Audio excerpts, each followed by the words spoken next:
해오름 특별 새벽 기도회 둘째 주간 목요일 기도에 참여하신 여러분을 주님의 이름으로 환영합니다. 우리 사도신경으로 우리 신앙을 같이 고백드리겠습니다. 나는 전능하신 아버지 하나님 천지의 창조주를 믿습니다. 나는 그의 유일하신 아들 우리 주 예수 그리스도를 믿습니다.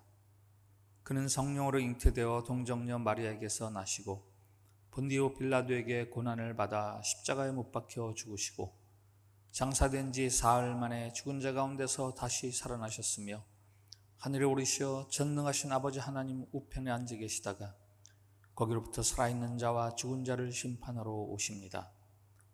나는 성령을 믿으며 거룩한 공교회와 성도의 교제와 죄를 용서받는 것과 몸의 부활과 영생을 믿습니다.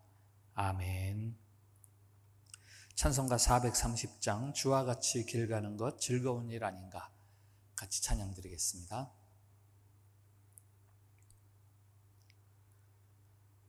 주와 같이 길 가는 것 즐거운 일 아닌가. 우리 주님 걸어가신 발자취를 밟겠네. 한 걸음 한 걸음 주 예수와 함께 날마다 날마다 우리 걸어가리. 어린아이 같은 우리 미련하고 약하나 주의 손에 이끌리어 생명길로 가겠네. 한 걸음 한 걸음 주 예수와 함께 날마다 날마다 우리 걸어가리.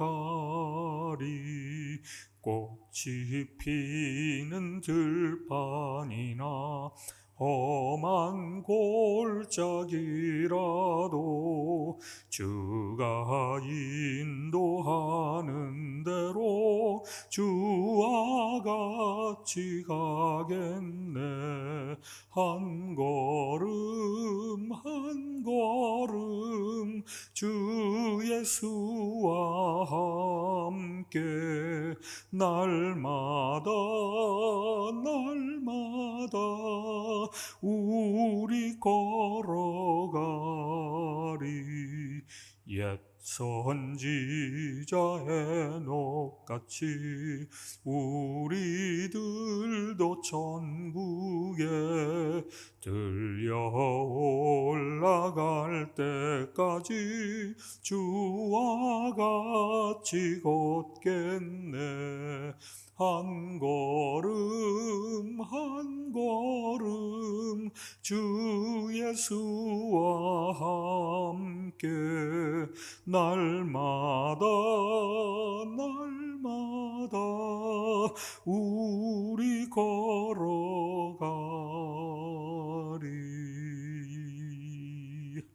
아멘. 오늘 우리 주시는 하나님의 말씀은 시편 23편 1절부터 6절까지 말씀입니다. 시편 23편 1절부터 6절까지 말씀 봉독할 때에 살아계신 우리 하나님의 음성으로 들으시기 바랍니다. 여호와는 나의 목자시니 내게 부족함이 없으리로다. 그가 나를 푸른 풀밭에 누이시며 쉴만한 물가로 인도하시는도다. 내 영혼을 소생시키시고 자기 이름을 위하여 의의 길로 인도하시는도다. 내가 사망의 음침한 골짜기로 다닐지라도 해를 두려워하지 않을 것은 주께서 나와 함께 하심이라. 주의 지팡이와 막대기가 나를 안위하시나이다. 주께서 내 원수의 목전에서 내게 상을 차려주시고 기름을 내 머리에 부으셨으니 내 잔이 넘치나이다. 내 평생의 선하심과 인자하심이 반드시 나를 따르리니 내가 여호와의 집에 영원히 살리로다. 아멘. 오늘 보는 시편 23편은 시편 150개 가운데서도 가장 유명한 그런 노래라고 할 수 있습니다. 그래서 스펄전 목사님은 시편 가운데서 진주가 이 시편 23편이다라고 이야기를 했고, 어거스틴도 시편 가운데서 가장 아름답게 빛나는 별이 시편 23편이다 이렇게 이야기를 하고 있고요. 여러 음악가나 여러 화가들도 이 시편 23편을 소재로 해서 노래나 혹은 그림들을 많이 그렸습니다. 이 시가 그렇게 많은 사람들의 사랑을 받는 이유는 무엇인가요? 우리가 그토록 갈망하는 것을 이 시가 보여주기 때문이죠. 그게 뭐예요? 행복, 요 사전적 의미가 있어요. 조금도 부족함이 없는 마음의 상태, 몸과 마음의 풍요로운 조화. 근데 이 시편 23편이 바로 내가 부족함이 없으리로다 하면서 행복을 노래하고 있습니다. 5절에는 또 이렇게 노래하잖아요. 내 잔이 넘치나이다. 부족함이 없습니다. 내 잔이 넘칩니다. 누구나 자기의 삶에 대해서 그렇게 고백하고 싶어하는 말 아니겠습니까? 세상에 이렇게 복에 겨운 노래를 부르는 사람은 누구인가요? 그 비결은 도대체 무엇일까요? 오늘 표제에 보니까 다윗의 시. 다윗 그가 왕이었으니까, 그가 목동이었다가 왕으로 신분이 수직 상승했으니까 이런 노래를 부르지, 그가 다스릴 때 이스라엘의 최전성기를 구가했으니까 이런 노래를 부를 수 있지, 이렇게 생각할 수 있겠지만 그렇게 단순하게 생각할 일은 아닙니다. 정말 다윗에게 부족함이 없는 삶이어서 이런 고백을 하는 건가? 아니죠. 오늘 그렇게 고백할 수 있는 것은 그가 오직 하나님만을 신뢰하고 있기 때문입니다. 여호와는 나의 목자시니, 이게 보다 정확하게 표현을 하면 여호와가 나의 목자이시기 때문에 이렇게 되는 거거든요. 다윗이 노래하는 평온이나 행복은 하나님이 나의 목자시라는 그 믿음 때문에 가능한 거죠. 그러니까 우리는 이렇게 단정적으로 이야기할 수 있어요. 하나님에 대한 믿음이 우리를 행복하게 할 수 있습니다. 이렇게 말하는 분이 있을지 몰라요. 믿음이요? 그거 좋은 거죠. 근데 그것도 사업이 잘 되고 몸도 좀 건강하고 생활에 좀 기본이 갖춰져야 좀 믿음 좀 필요하고 그런 거 아니겠습니까? 당장 돈 없고 당장 몸 아파 보세요. 혹시 이렇게 말하고 싶은 분들이 계시지는 않은지 모르겠습니다.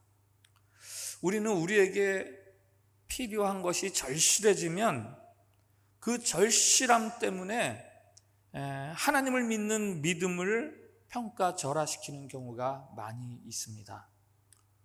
목소리 큰 사람이 항상 옳은 건 아니잖아요. 그런 것처럼 때로 우리 귀에 엄청나게 크게 들리는 소리 같지만 사실 그게 항상 옳은 이야기는 아니에요. 레슬리 뉴비긴이라는 신학자가 행복에 대해서 이렇게 정의를 했습니다. 행복이란 인간이 성취하는 노력의 산물이 아니라 하나님의 선물이다. 내가 노력해서 무엇을 얻어서 소유해서 누리는 것이 행복이 아니라 하나님이 주시는 선물이다. 하나님의 사랑을 믿을 때 그때 오는 것이 행복이다. 이렇게 말을 하는 거죠.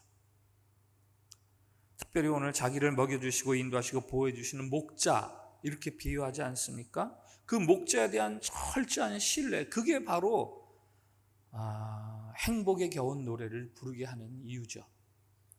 4절을 보세요. 내가 사망의 음침한 골짜기를 다닐지라도, 자기 자신의 삶의 여정 속에서 그 사망의 그 음침한 골짜기를 배제하지 않습니다. 이 골짜기를 다닐지라도, 다니다, 이게 통과하다 이런 의미거든요. 그러니까 어려움이나 고통이 좀 지속되는 것을 전제로 하는 거죠. 시인이 맞닥뜨리게 될 크고 긴 그런 위험이나 위기를 모른다, 없다, 이렇게 이야기하지 않습니다. 그러나 그러면서도 확신하는 게 있잖아요. 해를 두려워하지 않을 것이다. 손해도 안 보고 내가 상함도 받지 않을 것이다, 이런 단순한 말이 아닙니다. 여기 해는 악이라는 단어거든요. 내가 악을 두려워하지 않는다. 자신을 넘어뜨리는 세력의 근원을 악으로 보는 거죠. 그것을 내가 두려워하지 않는다라는 거예요. 사망의 음침한 골짜기에 이 음침한이라는 이 단어는 그림자, 이런 뜻이 있어요. 같은 말로 그림자. 사망의 그림자 골짜기. 여러분, 그림자의 특징이 있죠. 위협은 돼도 실제로 해를 가할 수는 없는 게 그림자 아닙니까? 제가 어릴 적에 교회에서 들은 그 부장 장로님, 그때는 집사님이셨는데, 부장 집사님의 설교, 지금도 기억하는 것 중에 하나가 철로 역정에 대한 이야기인데요. 실제로 그런 얘기가 있는지는 모르겠지만, 그 크리스천, 주인공 크리스천이 하늘성을 향해서 가는데 앞에 사자가 있더래요. 무서워가지고 그러다가 자세히 보니까 그 사자가 끈에 묶여 있어서 자기가 이 길을 똑바로만 가면은 사자가 그 길에 닿을 수 없더래요. 그래서 두려움은 있었지만 해를 받지 않고 갈 수 있었다, 뭐 그런 이야기를 제가 들은 기억이 있습니다.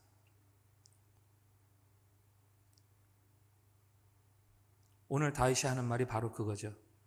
내가 장차 당하게 되는 어려움들, 위기들, 뭐 그것은 다 그림자 아니냐, 헛껍데기 같은 것들 아니냐, 나를 두렵게 할지는 몰라도 실제 나를 망하게 할 수는 없는 것들 아니냐. 인간에게 두려움이 있습니다. 두려움을 비유하는 여러 가지 우화들이 많이 있잖아요. 쥐가 하도 두려워해서 그럼 너 왜 이렇게 두려워하냐? 고양이가 무서워서요. 고양이가 되라. 고양이가 됐는데 또 무서워해요. 왜 무서워하냐? 개가 무서워서요. 그럼 개가 되라. 그 개가 됐는데 또 무서워요. 왜 무서워하냐? 호랑이 때문이야. 그 호랑이가 되라. 호랑이가 됐는데 또 무서워합니다. 왜 그렇게 무서워하냐 너는? 저 포수의 총 때문에요. 그러니까 그랬다잖아요. 그래, 너 다시 쥐가 되라. 너는 천상 쥐로 사는 게 어울린다. 우리가 스스로 두려움을 제거할 수는 없습니다. 근데 오늘 시인에게는 두려움이 없습니다. 특히 그 악에 대한 두려움이 없죠. 어떻게 그런 두려움이 없는 담대함을 살아가는가? 주께서 나와 함께 하심이라. 주께서 나와 함께 하심이라라는 이 믿음이 두려움을 이기게 하는 거죠. 하나님이 나와 함께 하신다. 함께 있기만 해도 힘이 되시는 분, 힘이 되시는 존재. 어린아이들이 울다가도 엄마가 오면 와서 뭐 해주기도 전에 울음을 그치지 않습니까? 함께 있기만 해도 든든한 엄마인 거죠. 영국의 한 지방 신문사에서 설문조사를 했는데, 우리 지역에서 런던으로 가는 가장 좋은 방법이 무엇입니까? 이렇게 그 대답을 받았는데, 뭐 여러 가지 대답이 많이 나왔대요. 몇 번 국도에서 몇 번 국도로 해서 몇 번 국도로 가면 뭐 경치도 좋고 뭐 하고 있고, 또 철로로 가는 게 좋다, 비행기로 가는 게 좋다, 여러 가지 답이 있는데 그 중에서 아주 눈에 띄는 답이 하나 있었답니다. 가장 편안한 사람과 함께 가는 것이다. 오늘 다윗은 하나님이 나와 함께 하신다 라는 이 믿음 때문에 두려움에서 해방되는 거죠. 아주 좋은 여행을 하는 거죠. 오늘 시인이 자신을 양으로 비유하는 데는 두 가지 어떤 포인트가 있죠. 하나는 자신의 연약함. 양은 뭐 방어 능력이 아무것도 없는 동물이 양이라고 그러죠. 자신의 연약함. 그러나 또 하나는 연약한 나를 보호해주고 안전하게 해주는 누군가가 있는 것, 그걸 목자라고 오늘 표현을 하는데, 나는 약한데 나를 지켜주시는 존재자가 계시다. 하나님이죠. 하나님. 그 고백을 2절부터 5절까지 쭉 하는 겁니다. 우리 한번 같이 성경을 보겠습니다. 2절부터 5절까지 같이 읽죠. 같이 읽습니다. 시작. 그가 나를 푸른 풀밭에 누이시며 쉴만한 물가로 인도하시는도다. 내 영혼을 소생시키시고 자기 이름을 위하여 의의 길로 인도하시는도다. 내가 사망의 음침한 골짜기로 다닐지라도 해를 두려워하지 않을 것은 주께서 나와 함께 하심이라. 주의 지팡이와 막대기가 나를 안위하시나이다. 주께서 내 원수의 목전에서 내게 상을 차려주시고 기름을 내 머리에 부으셨으니 내 잔이 넘치나이다. 아멘. 이렇게 하나님을 신뢰하는 데서 오는 그 담대함, 그 자유로움, 그 평안함, 만족감, 그래서 그 다음에 무엇을 하는가? 그것이 무엇으로 발전하는가? 그게 6절이에요. 뭐예요? 사랑의 고백, 사랑의 고백. 6절 한번 같이 읽어보겠습니다. 마지막 주 6절 시작. 내 평생에 선하심과 인자심이 반드시 나를 따르리니 내가 여호와의 집에 영원히 살리로다. 아멘. 내가 여호와의 집에 영원히 살겠습니다. 이렇게 열렬한 고백 해본 적 있으십니까? 여호와는 나의 목자시니 1절부터 입에서 시작된 이 찬송 소리가 점점점 커져가지고 나중에는 온 몸으로 나 하나님 집에서 영원히 살 거예요. 이렇게 찬양하는 소리로 확대되는 거죠. 사실 이 시편 23편은 그렇게 알려진 것처럼 양과 목자의 비유뿐만 아니라 또 하나의 비유가 더 들어있어요. 그것은 손님과 그 손님을 환대해주는 주인의 비유. 그게 여기 하나 더 들어있습니다. 바로 5절인데요. 5절 한번 들어보세요. 주께서 내 원수의 목전에서 내게 상을 차려주시고 기름을 내 머리에 부으셨으니 내 잔이 넘치나이다. 이건 양이 하는 노래가 아니라 원수에게 쫓겨다니던 한 나그네, 한 손님이 어느 집에 들어가서 환대받는 이야기거든요. 주인 집에 들어가니까 주인이 머리에 기름을 발라주고 내 앞에 상을 차려준다. 극진한 환대가 고마워서 나 이 집에서 영원히 살고 싶네요. 이렇게 주인의 사랑과 환대에 대해서 칭찬하는 거죠. 뭐 주인에 대한 손님의 칭찬이든 아니면 목자에 대한 양의 칭찬이든 이 6절은 시편에서 가장 아름다운, 시편 23편에서 가장 아름다운 구절이고요. 고백 중에 하나고, 거기에는 그 하나님의 사랑, 하나님의 환대에 대한 변함없는 믿음, 신뢰, 그것이 뿌리를 이루는 거죠. 하나님에 대한 신뢰는 다시금 하나님에 대한 사랑 고백으로 환원됩니다. 나 하나님 앞에서 영원히 살아가고 싶어요. 양은 목자 때문에 행복해하고 또 목자는 그렇게 찬양하는 양 때문에 행복해하고 손님은 주인 때문에 행복해하고 주인은 그 손님 때문에 행복해하고 옛날 교회 주보를 인쇄하던 시절에 인쇄소에서 인쇄하던 시절의 이야기가 있습니다. 교회 주보를 인쇄하는 인쇄소에서 목사님에게 전화를 해서 묻습니다. 목사님 이번 주 설교 본문이 어디입니까? 시편 23편 1절부터 6절입니다. 설교 제목은요, 여호와는 나의 목자시니. 근데 저쪽에서 아무런 반응이 없고 그 다음 말을 기다리는 것 같으니까 목사님이 한마디 더 합니다. 그게 전부입니다. 그런데 목사님이 주일날 주보의 설교 제목을 보고 깜짝 놀라죠. 설교 제목이 이렇게 나왔어요. 여호와는 나의 목자시니 그게 전부입니다. 처음에는 이 주보를 보고 좀 당황스러웠는데 가만히 생각해 보니까 정말 그날 자신이 준비했던 설교를 한마디로 요약한 게 그 문장이더래요. 여호와는 나의 목자시니 그게 전부입니다. 그거면 됐다 이거죠. 그거면 됐다. 여러분, 여호와가 우리들의 목자시면 그것을 믿는다면 그건 전부 이루는 겁니다.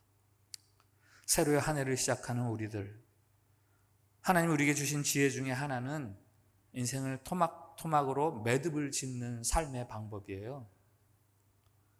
그게 절기를 주시고 해를 주시고 월을 주시고 그 시간의 매듭과 마디를 통해서 우리가 마지막을 경험하고 그래서 또 새롭게 시작을 할 수 있게 하시고, 오늘 해여름 특별 새벽 기도 시간에 이 시편 23편을 통해서 배우시기 바랍니다. 하나님을 신뢰하는 삶, 그게 나를 올 한 해 동안 행복하게 하지, 그게 나를 만족하게 하지, 그 결단으로 새해를 살아가시고, 아울러서 오늘 시편 23편의 다윗처럼 하나님, 내가 영원토록 하나님의 집에 거하며 살겠습니다 하는 그 찬양과 감사를 드리면서 한 해를 살아가시기를 축복합니다. 기도하겠습니다. 주님이 우리의 목자시니 우리에게 부족함이 없습니다. 여행길에 지친 우리를 맞아주시고 환대해 주시는 주님, 정말 고맙습니다. 주님 품에서 영원히, 주님 집에서 영원히 살고 싶습니다 노래하는 이 시편 23편의 찬송이 올 한 해를 살아가는 우리들의 고백이 되게 해 주시옵소서.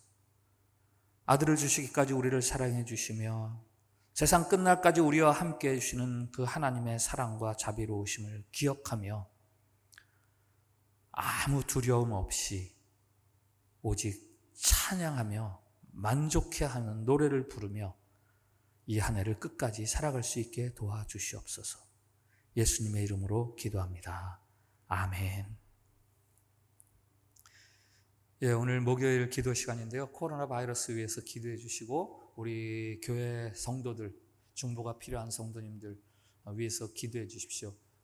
그리고 우리 교회 사역, 특별히 선교적인 사역 위해서 기도해 주시고, 오늘 목요일에는 특별히 참빛교회 여자 성도님들 위해서 기도해 주시기 바랍니다. 우리 가정에서 또 사회 활동하시는 우리 여성도님들도 여럿 계신데 위에서 기도해 주시고, 올 한 해 시편 23편을 부르듯 그렇게 만족해하는 삶을 살아가는 우리 여자 성도님들을 통해서 가정에 또 그 이웃들에게 행복이 전해질 수 있게 해달라고 그렇게 기도를 해주시고, 그리고 여러분들의 개인 기도를 해주시면 되겠습니다. 한 10분 이상 같이 기도드리겠습니다. 기도합시다.